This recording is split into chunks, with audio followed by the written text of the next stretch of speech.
What is not known, because the media doesn't tell it in China, is every 5 minutes there is a protest of some kind in China.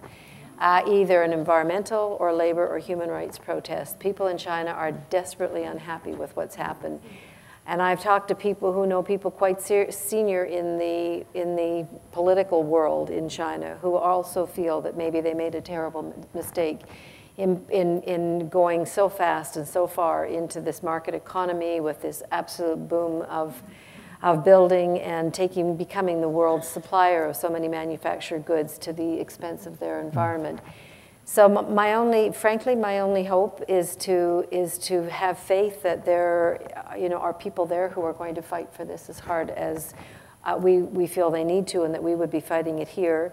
Similarly, in India, people may not know this, but there are designated lands now that have been set aside by the government as free trade zones. They're kind of like the maquiladoras in Mexico, and they're really horrific. I mean, they'll bring in local police and army to enforce people getting off the land, to and it's usually North American or European corporations come in and set up these no-tax free trade zones where the environmental and labor laws are just ignored.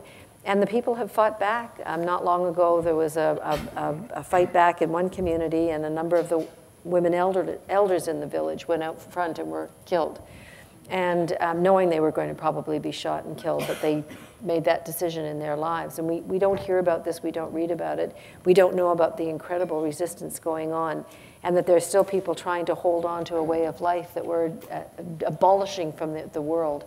The term that's been used by some people, Maude Barlow and others, is the deliberate depeasantization of the world, and that is the deliberate move to remove all vestiges of peasant life, tribal life in the global south. And it is brutal, and it is backed by the World Bank, it's backed by our governments, it's backed by our development agencies, it's backed by our big corporations, and we need to have more of a hands-on say in understanding what's taking place in the global south in our name.